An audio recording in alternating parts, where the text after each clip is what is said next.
lot we need to catch up on, man. Yeah, for sure. It's been close to 10 years since we've had Yeah, a I had a was thinking about that conversation. today. Last time I saw you was in Virginia Beach in like 2012. I think Yeah, that was dude. that summer we were there, right? Yeah, we drove. I was just having the same conversation. I remember driving from Des Moines, Iowa Uh-huh. to Virginia Beach. Yeah.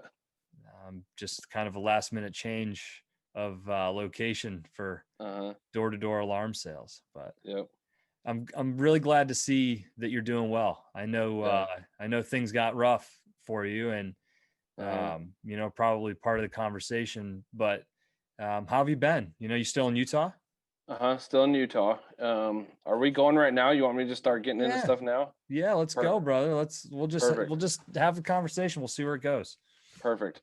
Um, so yeah, been in Utah since I saw you last. I moved back here to Utah, and I had gotten married, um, and so settled down here in St. George. I grew up in northern Utah, like more like kind of by Salt Lake, where the capital is, if you're familiar with Utah at all. Mhm. And got married and moved down to southern Utah, and it's about an hour and a half north of Vegas. And so lived down there when I was married, and I mean, since then it was, I mean, because I got into taking drugs like pills, smoking weed, drinking when I was out there selling alarms.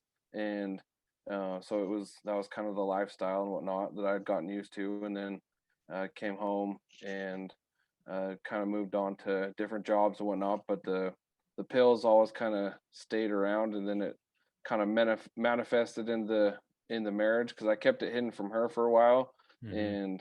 And once that came out, then I mean, everything just kind of went downhill from there.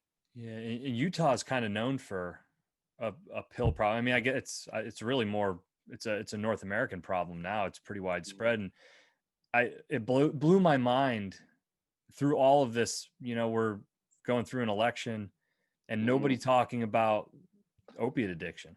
Yeah, absolutely. And I can't throw out statistics or I can't give any numbers or nothing, but I know that like far more people are dying from heroin overdose and other drug related problems than people that are dying from COVID. And I know COVID's a real thing. I know that, there are certain people that are more susceptible than others, but I work in addiction recovery now. And so like, I mean, I see and hear about people all the time that are dying. And it's like, I mean, they're here one day, gone the next. And it's like, there's no disease to catch other than, they just decided that they were going to inject heroin on their own and not tell anybody about it, and then somebody finds them 10 hours later and they're not waking up. So Mhm. it's definitely weird. It's one thing that I never imagined I would ever be a drug addict or be addicted to anything. I always thought that I was stronger than that or whatever, and it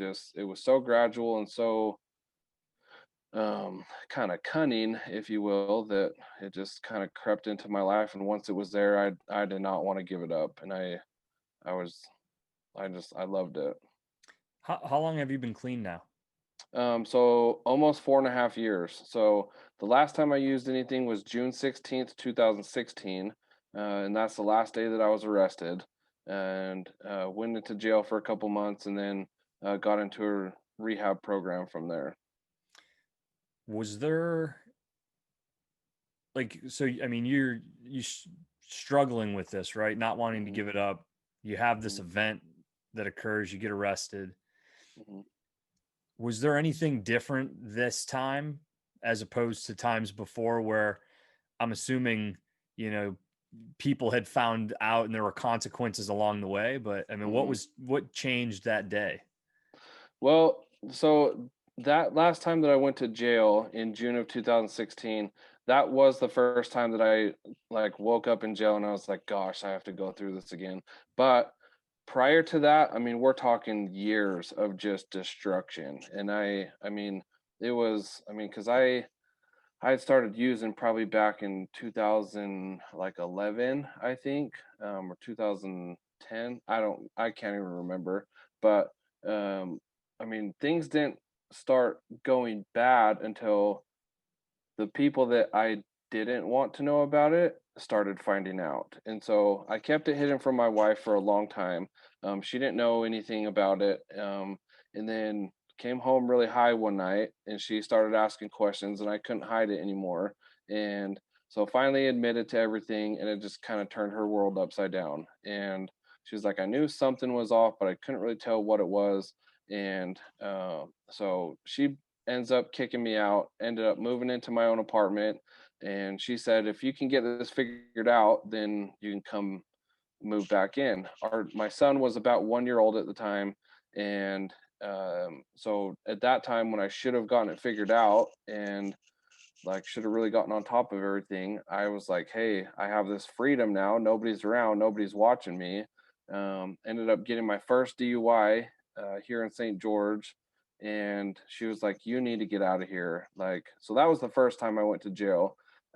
And then right after that happened, I moved back up to Utah County, more towards northern Utah, and um, got my second DUI within like a month. And then that time the judge looked at like saw that I got a DUI just about a month prior, and he was like, "Looks like you're headed in the wrong direction, so I'm gonna send you to jail for 6 months." So I went to jail for 6 months that first time, and that's where it really started getting bad. Because up till that point, I was just taking pills, smoking weed, drinking a little bit, and when I went to jail that one time, that's when all that did that first time was taught me how to be a better criminal, basically.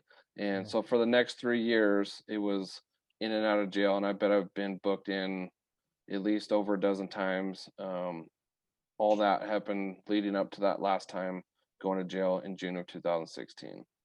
Yeah, So it's there's a lot. Like there's a lot more than just that one time sitting in jail. I decided to get clean. Like it was years of destruction and burning people and just falling on my face. yeah, it blows my mind because the last time we have spoken really was in 2011, which like Hmm. that's right at the beginning of all of this for you. Hmm. And I think maybe there were rumblings at the time when we were in Virginia that like Hmm.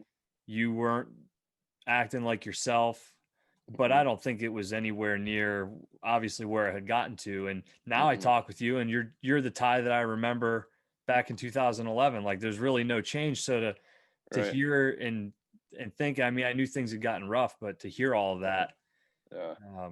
it's incredible that you're, sitting here talking with me. Hmm. Yeah. So, I mean, when you're at your peak of addiction, how much, how many pills a day are you taking? Is it, So the peak of my addiction, I'd gotten into heroin and meth, and so back in around 2011, when I was selling alarms, Adderall was my first thing that I began to love, and it all started as, "Hey, we're knocking doors for 10 hours a day. Take some Adderall, it gives you energy." And I remember the like the first time I took some Adderall. I mean, it was that was the thing that just solved all my problems. I mean, I had more energy. I felt like I could work longer. I felt better, and so I was more confident in how I talked. And then as my like tolerance for Adderall started going up, I wasn't sleeping. So then that's when people were like, "Oh, smoke some weed, drink a little bit. Here's some Lortabs, here's some Percocets." And so then after pretty much like into year two, it was I needed my uppers during the day and my downers at night. And like without the two, I already couldn't like function without them. And then I slowed down when I got done selling alarms. I slowed down on the pills, slowed down on smoking weed, obviously, because that's a lot harder to hide when you stink. And but I was still taking Adderall. The pills was pretty easy to hide from my wife at the time. She was pretty naive to drugs and how all that worked and whatnot. And so, but then after I got divorced and moved back up north and started going to jail, I started hanging around guys that I was locked up with and going to parties, and that's when I started getting into heroin and meth. And that's probably about, I mean, so probably 2015, 14, 15, and 16 were my darkest days, at the height of my addiction. And I mean, I was using heroin. I'd use meth as often as I could find it. I mean, I was on ended up being on probation, and so like I was getting drug tested by a cop regularly, and he was just assigned to follow me everywhere. I mean, he knew where I lived, knew where I slept, knew where I worked. Like he knew my daily schedule, and so he would pretty much just, I mean, when you're on probation, it's just you have a police officer that's assigned to you that can show up at any time and test you. And so I would use air dusters, cough syrup, I mean, acid, like all these things that don't show up in regular drug tests. So I was really just consuming anything that I could get my hands on that would change my state of mind. Mhm. And It was just, I mean, I'd So did the like combination, or did the collection of collateral and damage just over mhm. the years, did that ultimately start feeding that addiction even more? Absolutely. Like it was, a lot of people, and I get asked this question a lot. Like a lot of people, ask the question, well, like, was your life bad, or like, why did you start using drugs? And for me, starting using drugs it was a solution to working more and making more money. And in the beginning, it was very social, and there was guys that I would use with and smoke weed with, or drink with, or get pills from, or whatever. And it was all very social. But then, um, like it turned into a very dark, secretive, lonely sort of thing, and I was doing it by myself. And All these things started like falling apart in my life. Like my wife found out, and then I got fired from a couple jobs, and my wife wants to like get a divorce, and I get a DUI, and all these bad things are happening to me, right? And at the time, like all these things are falling down around me, and in my head, like I was like, gosh, I just need to get drunk. Like today was a shitty day, like it was a hard day, I just need to relax. Or like if something good happened, I'd be like, I need to reward myself. And so it was like in the beginning, it was, just to, it was new and exciting, and hey, these pills actually do give you more energy. And but then once the dependency happened, like man, drugs was my solution to fixing everything in my head. Mhm. Because like, oh, it's a bad day, take something, drink something, smoke something, whatever. And like in my head, drugs was what would fix all that. And not at any time did I ever associate it with, hey, all these bad things are happening in my life because of the drugs. I felt like I had to have the drugs in order to get through all these bad things that started happening. That was literally going to be my next question, was, if you ever did make that association, because I think when you're on the outside and it's frustrating for people. And before we had this conversation, I was thinking about all the people that I know that have passed away from drug addiction. It's a really bad problem where I grew up. Um, there's, six or seven people that I thought of very quickly that are Hmm. no longer alive because of opiate addiction. And Right. I've always wondered, and I think that I'm realistic enough to understand that nobody's, in a lot of cases, they're not, like, people aren't looking to be in pain and to have their Right. life falling apart. But it's really easy when you're on the outside, just kind of being frustrated and saying, why are you doing this? Like, you don't see the correlation that your behavior and your actions are causing the pain and the problems. Right. Yeah, definitely. So it's like, I mean, it really is like, I mean, it's crazy because when you're a kid and like you're growing up, and your parents and teachers and people at church or wherever are saying, don't do drugs, you'll end up dying, they'll kill you. And they say all these things, and it'll take your soul, and all these things that you're told as a kid. Like, I remember when I first started getting into drugs, and every time I would try something new, I would be like, everybody's been lying to me my whole life. Like, this is fantastic. Mhm. And so it was, I mean, because unfortunately, drugs are very effective at making you feel good. Well, And like, you get to the point where like that feeling is more important to you than anything else. Like, no matter who you have to burn or what you have to do or how much trouble you have to get into, like that chasing that high is, I mean, it's crazy how much it can creep in and just overtake your life. well, and I don't have the perspective at all to answer this question, but as you're saying that, I wonder, is there more of a need for honest conversation? Because when I was a kid, dare class perpetuated fear, like Mhm. if you do cocaine, you're going to die. It's going to Mhm. cause you to have a heart attack. Like there was all these scare tactics. And then you get older, you have experiences, you come across things, and you realize, to your point just a minute ago, that, well, that's not accurate. This isn't Mhm. what's happening. And so all of the things that you were told become minimal, are minimized, and you don't take them serious. And I wonder if the conversation was an honest conversation, one in which isn't saying that you're going to take this and it's going to be horrible right away, but that there's a Mhm. trapping here, that you're going to take that and you're going to feel great. And that's actually the problem. And, I don't know if having that type of an honest conversation realistically would make a difference, but I Mhm. don't see any benefit to creating kind of a false pretense around Mhm. the negatives of these things, because it only seems to fuel it.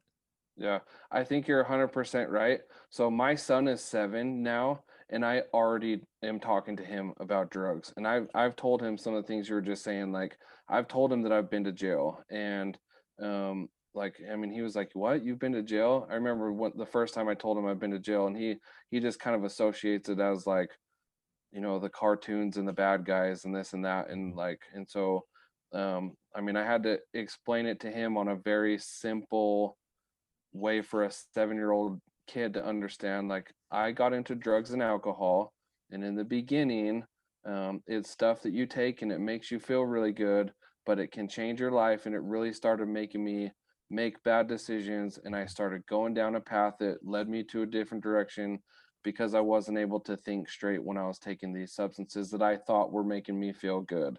And so I like how you said that, like just changing the narrative a little bit. And like, Mhm. I don't know, like I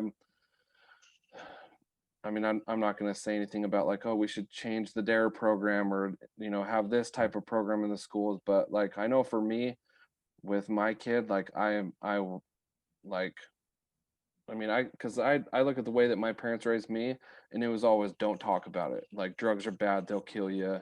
You'll end up behind a dumpster, and you'll be dead. They're bad. Like, Yeah. and and that's just, it's not the case. Unfortunately, drinking feels really good. Yeah. Um and so like, I don't know, I contrast that to how I want my kid to think about it. Like, I want him to know that I got addicted to drugs and what it did to my life, and that's why I'm not with his mom anymore, and like we had to get divorced. Like, and so I'm 100% Yeah. on board with that. It's That's got to be tough. That I have a 1-year-old right now, Mhm. and you think about letting your kids down and just anything like that. And I think you're in a unique position where, like I was saying a little bit ago, if I didn't know everything that happened and I just happened to reconnect with you 10 years later, Mhm. I wouldn't have had a clue. And I think Mhm. that speaks volumes to be able to share those experiences, whether it's with your son or in rehab. I know you work for a treat.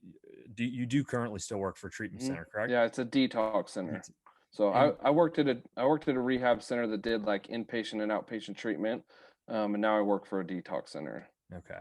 Yeah. So, I mean, I think to be able to share honest experiences and the trappings that come along with addiction in a Mhm. way that you're, I mean, that's the benefit of having ex addicts and people who are in recovery. Mhm. Um, be a part of these programs because it's just a lot easier to relate with people and to be able to understand what they're kind of going through? Yeah, absolutely. So I actually was speaking at the college here in town at Dixie State University, and just yesterday, actually, to a class full of nursing students, and was just telling them about, because the topic of the class was community health, and how to get connected to the different, healthcare industries that are out there. And this is their week that they're talking about substance abuse, and so their professor has me come in every semester, and so I get to talk to the students. And I was telling them, um, I mean, like I don't believe in a God that like wanted to punish me for those bad years of addiction. I don't believe that he was like, okay, I'm gonna make you a drug addict so that I can have you help people in the future. Like, I don't believe that. Like, I feel like it's my own choices is what led me to like the misery that I experienced. But I do believe that, like, with everything that I've been through and everything that I've learned, I do feel like God is using me right now because, like, I mean, people helped me get into rehab. And it's when I was using, there wasn't a chance in hell I was going to just start like trying to find ways to help myself out of that. Like, you just get stuck and you're okay with that. And there's people that ended up helping me get in, and so it's really fun to be on this side of it now. And like, I'll have a mom or a dad call, and they'll say, "Hey, my son's been using heroin. We're trying to get him off. We don't know how to talk to him. What does your program look like?" And I'll tell them what we can do for him.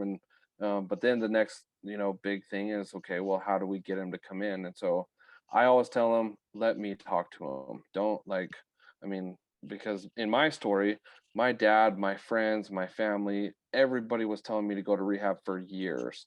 And because it was coming from them, I wanted nothing to do with it. Even though it's exactly what I needed to do, because it was coming from somebody that was that close, and there was like so much like disappointment and like all of that that was wrapped up into the situation. Anytime they would try and say, "Hey, you need to get help," I mean, coming from my dad, that was, "Hey, you're a failure. You need to be fixed." And so it's like, well, F you. Like, I'm gonna do what I want. Was there ever a So point where you felt like you wanted to be the one who made that choice, and you always kind of felt like you were going to make that choice really soon, so when somebody would bring it up, it's kind of like you're taking that away from me. I want to be able to tell you guys that, hey, I'm making positive steps in my life, but the fact of the matter is that never comes to fruition, and so you're um always there. not necessarily. I would say, at least in my case, like I wanted to fight anything that they wanted me to do. And so like I was in such a bad headspace that, like, I mean, if they would have said, "Hey, go hike up this hill and there's $1 million up there," I'd say, "F you, I'm not doing what you tell me." You know what I mean? No Mhm. matter what it would have been. And so I wasn't really in the mindset of wanting to get clean. I mean, I had accepted the fact that I was going to use drugs or alcohol every day until the day I died, and I was probably going to die early, and I was okay with it. Like, I had just gotten to the point where I accepted that. And luckily, because of the court system, that last time I was like, because going to jail used to be, in the beginning, it was something that scared me. Like, it was like, holy crap, like, it was like a new world. It was scary. But then after being in jail several times, like, it's routine. It's like, "Oh, I've done this. I can put your head down. I can do 30 days. I can do 60 days or whatever." But then, like, I did that so many times, it was like, gosh, I'm sick of this. Like, I might have a problem. I can't believe I have to start all over again. And then when the judge sentenced me, he's like, "I'll release you only if you go directly to a residential rehab program." And so I was like, "Yeah, send it. Like, it's better than sitting in jail. I've sat in jail before, so I might as well like hear what they have to say." And then when I got into the rehab program, it was just way different than I had ever had it imagined in my head to be. And there was just all sorts of healing that happened there. And it just, I mean, the rest is history from there. So you went just one time to rehab then? Hmm. It's like, Yep. that's not typical, is it? No, there's I mean, lots of people do it, but I also see lots of people that they go to rehab and then, they get to the outpatient level and then they start relapsing and then they got to go back to residential. So I definitely do see lots of people have to go back. Is is that typically because of maybe not changing the scenery? You go back and you're around all the same people again, or is it really just that inner sickness that doesn't allow you to let that go? For me, it had just, I mean, I sat in the last time I was in jail, I sat in jail for 2 months, and I was in the residential program for 3 months, and then there was a lot of good things that happened in there, and so I had enough willingness to keep going, and so I got into their outpatient program, moved into a sober living house, and just kept going to counseling and therapy and like all that stuff, and just following suggestions, what these professionals were telling me to do, and before you know it, I've got 6 months clean, I've got 8 months clean, 9 months clean, 10 months clean. And it wasn't until about that time, right about the 9 or 10 month mark, when I was like, what, I can do this. Like, all I have to do is just stay connected to healthy people and just take it one day at a time. And I mean, I had gotten involved in 12-step groups, Mhm. and, had a good support system and just really just kind of took suggestions and just kind of did what people were telling me. Hey, do this. This is what I did. Do this. This is what I did. And right about that time, I was like, I can do this. I don't ever have to go back to that way of life. And it's not that life got any easier. It's just life just kept getting better. And so like relationships were coming back. Um like I mean, I had a job selling insurance again. I was paying off court fines.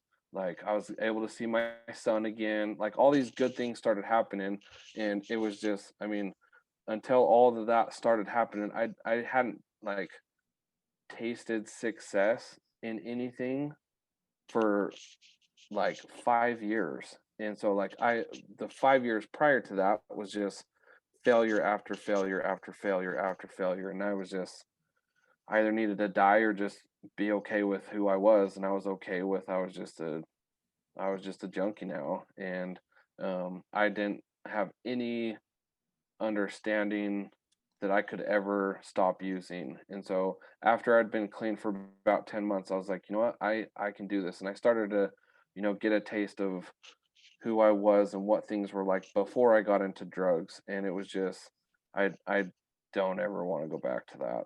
So Was it like a familiar feeling? yeah, it was feeling like, hey, like this is who I'm supposed to be. Because one of the biggest things that rehab taught me was all these character defects that I had, like lying and being egotistical and trying to control things and manipulating people and like all these things. Like I wasn't even aware that they were so rampant in my life. And so getting into rehab and having somebody say, "Hey, you're a pretty prideful mother effer. Like this is how you're coming across." And a room full of people are saying, "Yeah, like the other day I was doing this and you came and you did this." And it was almost embarrassing at how spot on accurate people were. And to have it said in a room full of people where it was a safe environment, like I needed to hear those things and I would have never heard them any other way. And um, I mean, that when I was in that residential program, that's when I was like, okay, like that's not who I am. That's not who I want to be known as. That's not how I want to be. And that was the first time in years that I stopped like blaming all these outside factors and kind of took a look inward and was like, okay, like I need to fix this. I don't want to do that anymore. And so just kind of becoming aware of these things and noticing it when I was acting in certain ways. And then, before you know it, it's just like, gosh, I feel like I'm me again. And, you know, so definitely. Yeah. Do you feel like talking about it is a way that helps you continue your sobriety. I did a Mhm. podcast recently with an Army veteran who Mhm. won 2 Bronze Stars in Afghanistan and Mhm. was involved in a couple of really heavy battles. And Mhm. part of dealing with his PTSD after years of it was writing it down. And now this process of socializing a book and sharing the stories with people. Mhm. And he felt that that was for the first time, getting over that hill and exposing himself to other people, his faults, and it really allowed him to kind of be free of it in a way.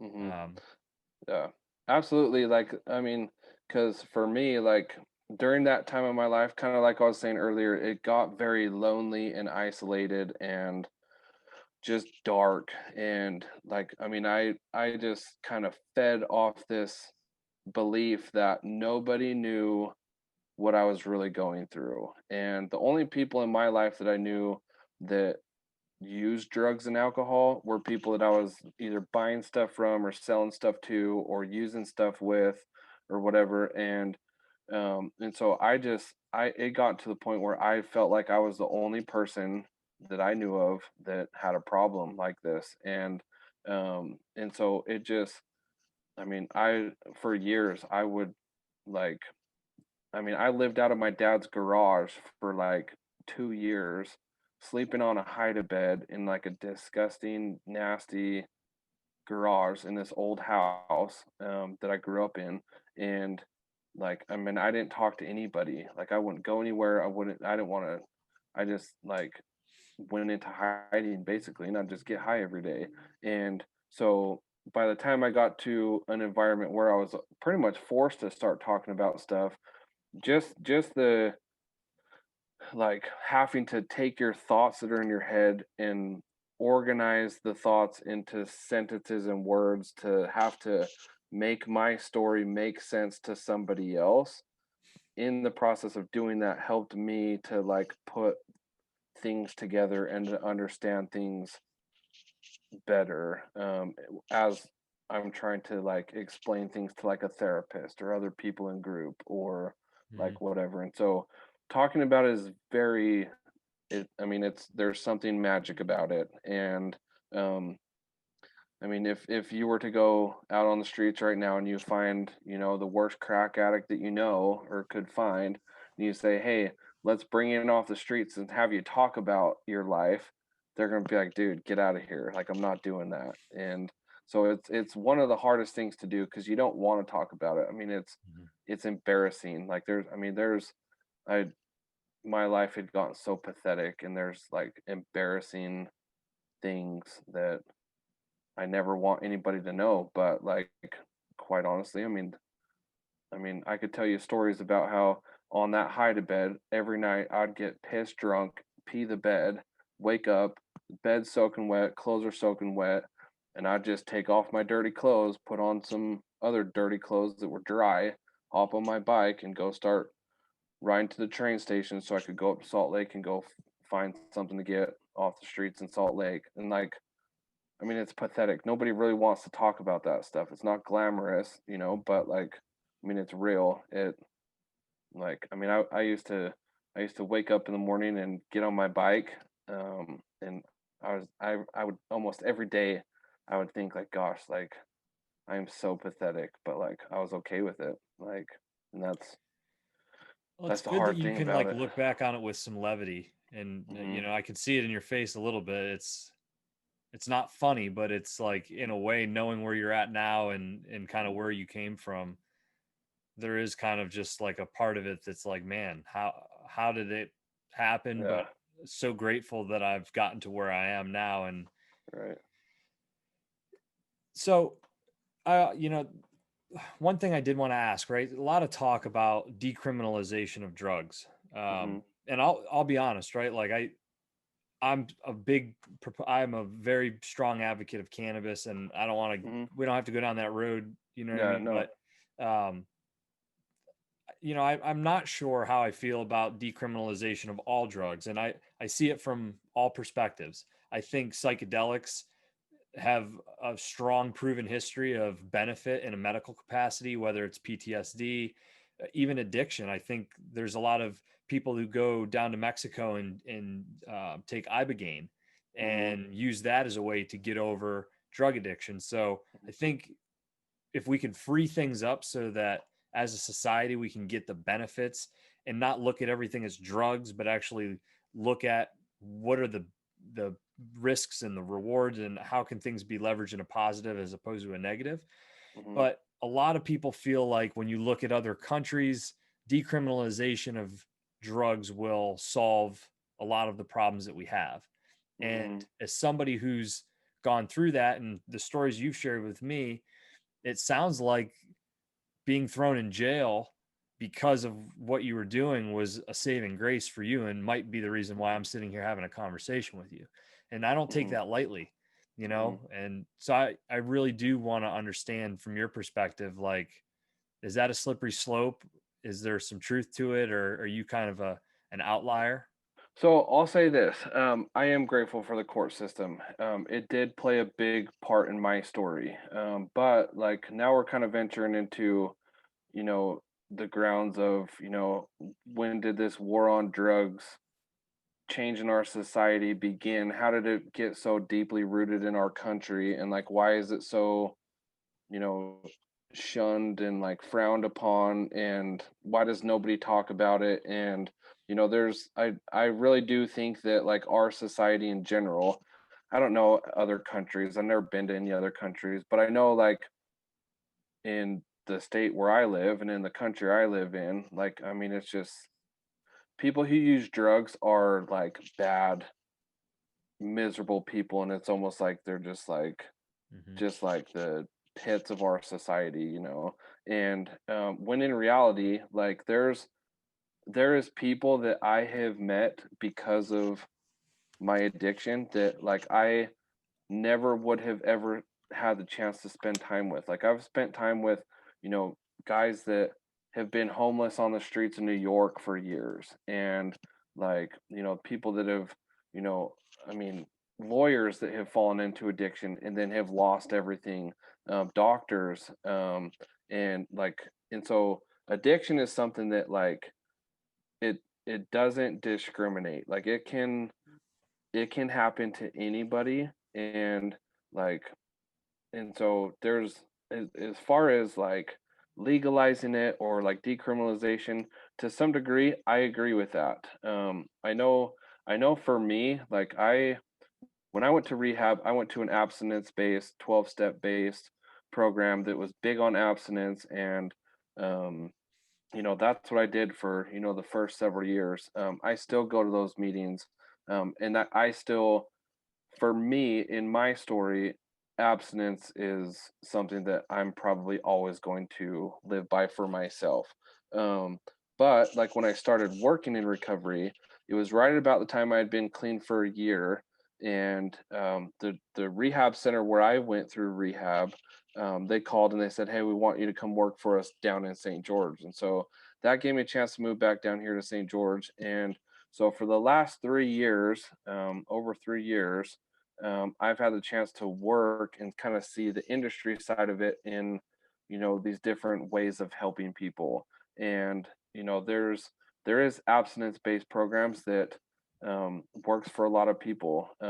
There's a nonprofit out here in Utah. It's called USARA. I won't talk too much about them, but their motto is all pathways to recovery. And I feel like I've more adopted that sort of mentality, because for a long time, like I would like there's heroin addicts that like they'll get off heroin and they'll go get on methadone or Suboxone. And that's kind of like a taboo topic within the recovery world. It's like, okay, are those people clean? Are they sober? Whatever. And there's lots of arguments that can be made on both sides, but like I think that, I mean, you take somebody that's been a heroin addict for 10 years and they're, you know, can't keep a job, they're not paying their bills, they're not, I mean, they're breaking into places and stealing things. I mean, if he starts smoking weed every day and that keeps him from sticking a needle in his arm and he's able to hold down a job, like more power to you. Like, what can Yeah. I do to help you? You Yeah, know? I'm part of the Pennsylvania medical program, Mhm. and just being at the dispensary and having conversations, I've talked to a number of people that are recovering heroin addicts. And, Mhm. from everything that they've told me, it has been a really strong benefit. Mhm. And, it's something I've never experienced. I've taken some pain pills from injury and probably Right. taken too many Mhm. to feel a little bit of a buzz, but luckily for me, it never went past, when the bottle ran out. Right. Mhm. But aside from everything that's the obvious, I mean, what can a parent, a friend, brother or sister, is there anything that people can do, or is it one of those things where there's really nothing you can do from the outside, and you just have to allow somebody to make their own mistakes and find their way back home? My best advice is get them in touch with somebody that's in recovery, somebody that's been there before, somebody that has pulled themselves out, that's kind of experienced a lot of the same things. Because again, all I have is my story to compare things to, right? And so Mhm. I know for me, I had people that were telling me to go to rehab. I had a probation officer that was threatening me with going to jail, even did several times. None of that, like, ever. I mean, I was just willing to fight anybody that was trying to tell me to change my life, sort of thing. And it wasn't until I started getting around people that were in the same boat as me, and I was around people that were had been where I had been. They had been clean longer than me, and they had advice and just like general vibes about themselves that like I kind of craved, right? Like they would talk about, successes that they had had, or dude, I was in the same place. This is what I had to do. I was struggling with this. This is how it worked for me. And like I would just feed off that stuff. And so like being around, like I didn't even know that the recovery world existed until I went to rehab. Like I was a drug addict for years and years. I didn't even know what Alcoholics Anonymous was. I didn't know what Narcotics Anonymous was. I didn't know that there was people meeting less than a mile from where I lived every night. Like I didn't know anybody that could like take me to one of those meetings, you know what I mean?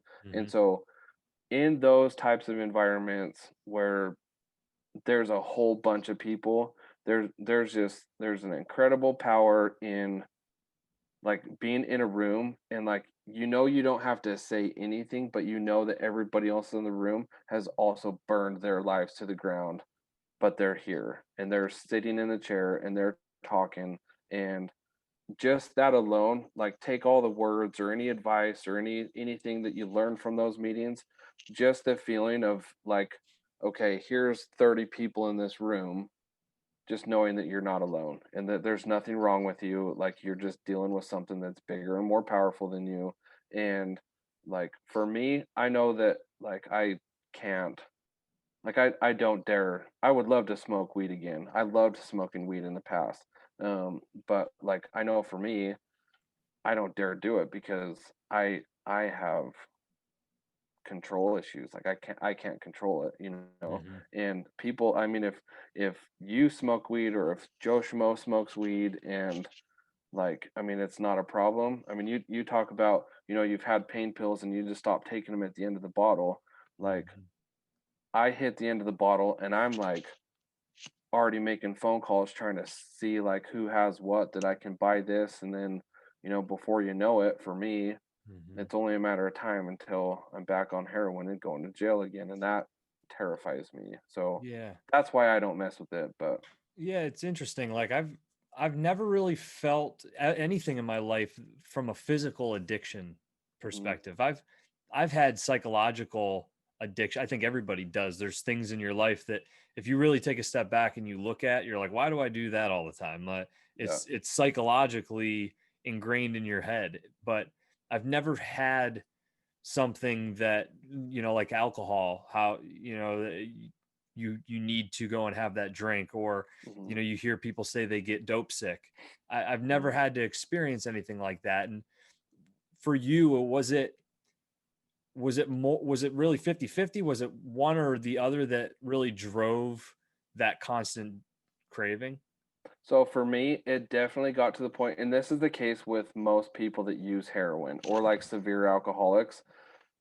Like, we're not using to get high anymore. We're using so that we don't get sick. Like, being dope sick sucks. And every time I had to detox was in jail. Like, the only, because that was the only time I would ever be in a place where I literally couldn't just get up and go get something. And so there was times in my life when alcohol was my thing, and I would drink a fifth of vodka every day, no matter what. And so then, like, all of a sudden, like, your body gets so used to that, right? After weeks and weeks and months, and all of a sudden you just stop, and like your body has been used to pulling all this energy and calories from alcohol, and like all of a sudden you don't have that anymore, and you haven't eaten anything except for stolen gas station hot dogs in the last like 2 weeks.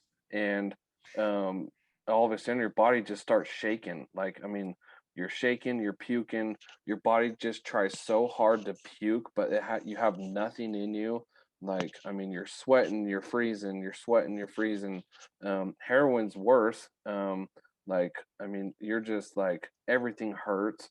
And like, and so, I mean, for me, like, it was to the point where if I didn't use heroin, I was gonna get sick. And so, like, all of my like fiending and like the crazy things that I would do to find drugs or get drugs or whatever was all fueled by this. I don't want to get sick. And so a lot of times, like, by the time I would actually get to use, like, it would just make me feel normal again. Like, and it wasn't because I wanted to get super high and feel good. Like, I mean, it was just so that I wouldn't get sick and wouldn't start puking my brains out, sort of thing. Yeah.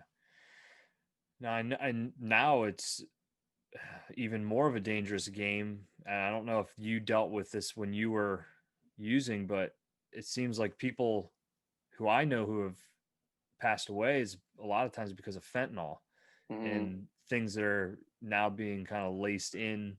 Was that a worry that you had, or is that Um, not even? I mean, Not really. That's been there's been a large like increase in that in like just the last couple of years. Um, I mean, I mean, you never heard of fentanyl prior to 2016. I mean, when you did, it was the patches, but like mhm. those weren't that cool. But now, like, fentanyl's and everything, and it's being made super cheap over the borders and whatnot. So, I never really experienced much with fentanyl, Yeah. but there was I mean, without saying names or nothing, I mean, we had a client come in just last week that she relapsed, and thought it would be a good idea to just use straight fentanyl, which you don't really hear a lot of stories um, about people using straight fentanyl. You usually hear about it being laced in other stuff and whatnot, but um, her mom actually recently died, and she overdosed, and um, not the mom, the girl that ended up coming in, but I mean, she took one too many and found herself in the hospital and had to end up coming to detox and whatnot. So it's, I don't know. Fentanyl is not something that I ever experienced, but like, I am starting to see more and more cases involving fentanyl. Hmm. Yeah, you had said something the other day about seeing people who go through the system, some who are successful, others who aren't.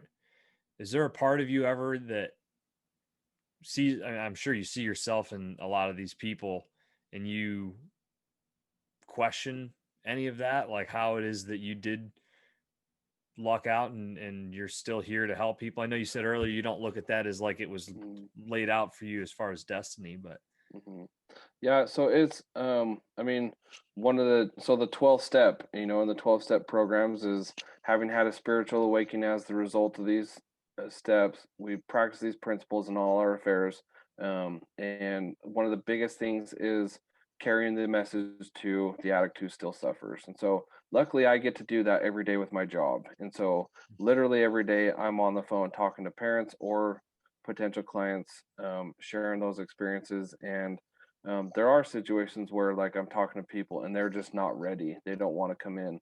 And I look at that and I'm like, gosh, I'm so glad I'm not there anymore. And I don't know why, you know, it only took once for me, and I don't know why I'm alive today. But like, I mean, for whatever reason, and I don't know, I mean, just looking back on that 3 months that I spent in that residential program, like there was just so much like waking up that happened for me, and I was just like, I mean, that was the first time for me that I was able to like kind of start understanding that, okay, I want to change, like, and like that gave me enough willingness to start doing things that other people told me to do instead of doing what I wanted to do. And so that's always one of my biggest things when I talk to people is, dude, like, are you tired yet? Why don't you try this? Like, get out of the driver's seat.